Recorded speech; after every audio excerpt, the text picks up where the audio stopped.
natural turf. They had to play on the artificial turf. Plus, they play in the cold weather. You know, and the home field advantage adds a lot to it.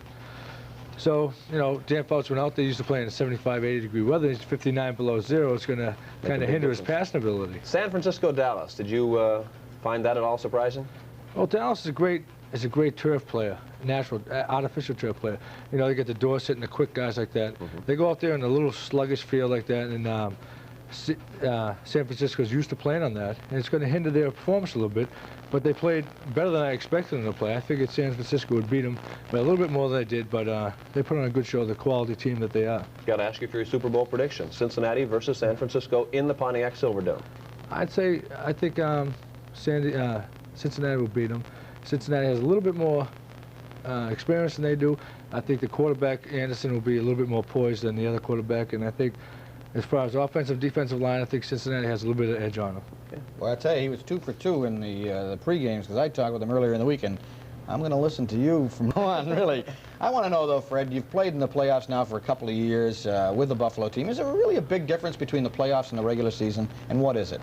Well, again, you know, the playoffs and the regular season. Regular season, you're playing game in, game out. You know, you can win one, you can lose one, and still be in it. You know, you play it in the playoffs, you lose one, you're out of it completely. So you got to put that in your perspectives. You know, you get in the game and you say, you know, we lose this one, we go home tomorrow, we're not going to be playing anymore. So you go out and give it all you can, and you know, try and polish up the game as best you can, and hope you can win it.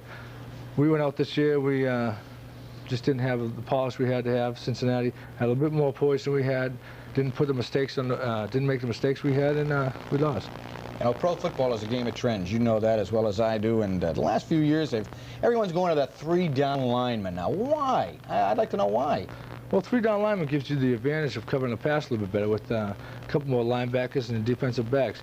You know, if you can hold them, if you have 3 good linemen and a good nose guard, and you can step up the middle and have the ends rushing, you get those linebackers to cover the pass, a short pass, and you get the extra defensive back. So these things add a little bit more because the passing game is a little bit more predominant now in the game than it was before. So, you know, if you have a good nose guard and 2 good defensive ends, you're going to be a little bit more up on people if you can have the extra defensive back, extra linebacker.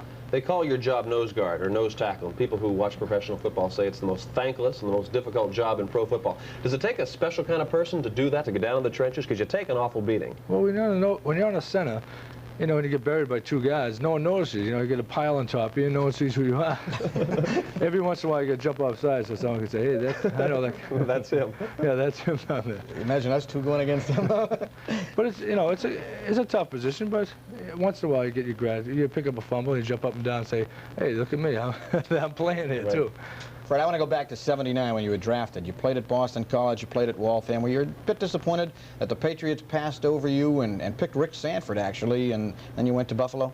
Well, I came from Waltham High, and I went to Boston College, and I kept it all, you know, relatively in the area, and I figured, why shouldn't I be drafted by the New England Patriots? You know, I'm a Boston kid, and I've played at Boston all my life, and, you know, I think it would enhance the Boston team, keeping guys in the area, even like Danny Ross, one of the best tight ends in the game today, and they let him go too. I figured that I had a good shot at playing with them. They let me go. It's going to be disappointing. You know, I'd be around here, my family could watch me play, and you know, different things like that. But I'm happy in Buffalo. I would have liked to stay around here, but I can't cry over spilt milk. Well, given the success that you've had at Buffalo and given the problems that the New England Patriots have had in the last couple of years, you may have done better off in Buffalo.